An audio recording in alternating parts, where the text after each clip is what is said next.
Yan. Maglagay na tayo ng asukal sa ating pinakulong tubig, mga friends. Ito na yung ating langka. Yan, ang ating langka. Ang ganda ng kulay ng ating langka, mga friends. Ayan, ang ganda ng kulay.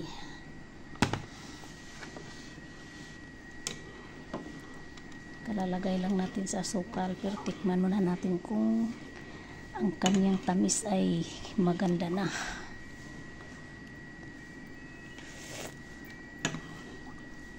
Mukhang kulang pa, mga friends. So lagyan pa natin ng asukal dahil marami tayong langka.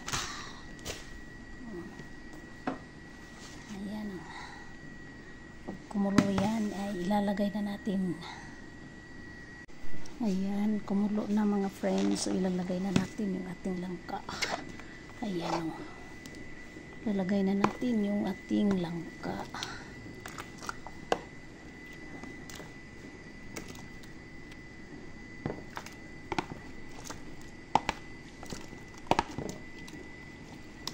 Ayan, ang dami.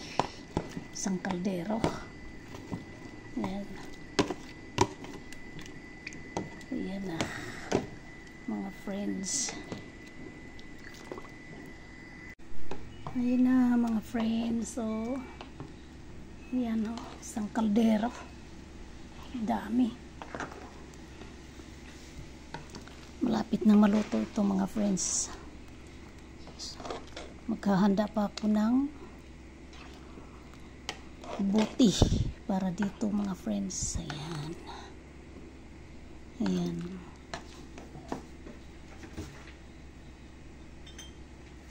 So, lagyan ko ng pabango para lalong bumango.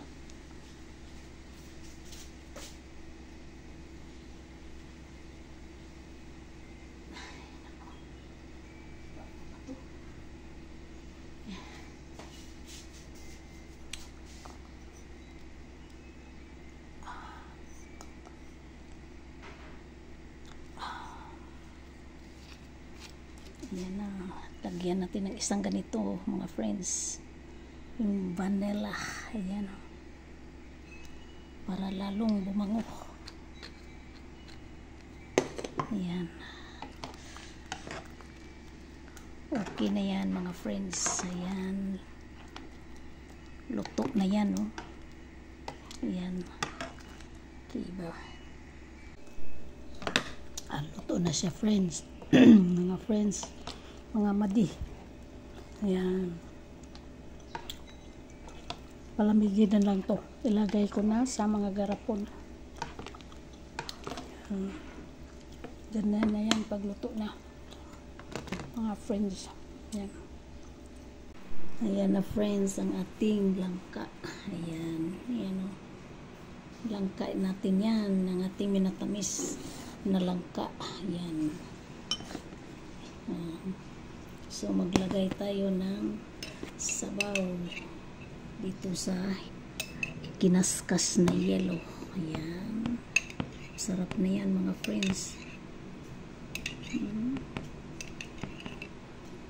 Ayan, at saka ito. Ayan, tama na yun. At lagyan natin ng gatas, mga friends. Ayan. Ayan.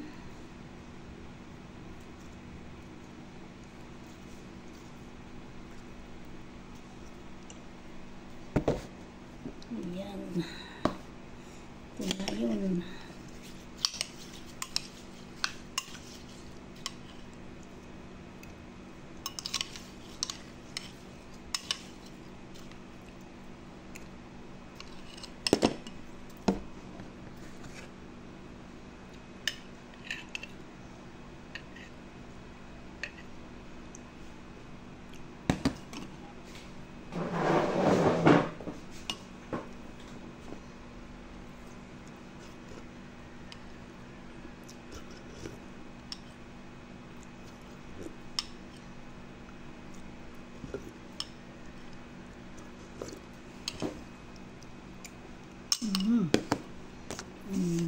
Ang sarap yan, mga mga friends, mga mare, masarap yan, masarap na masarap. Ayan.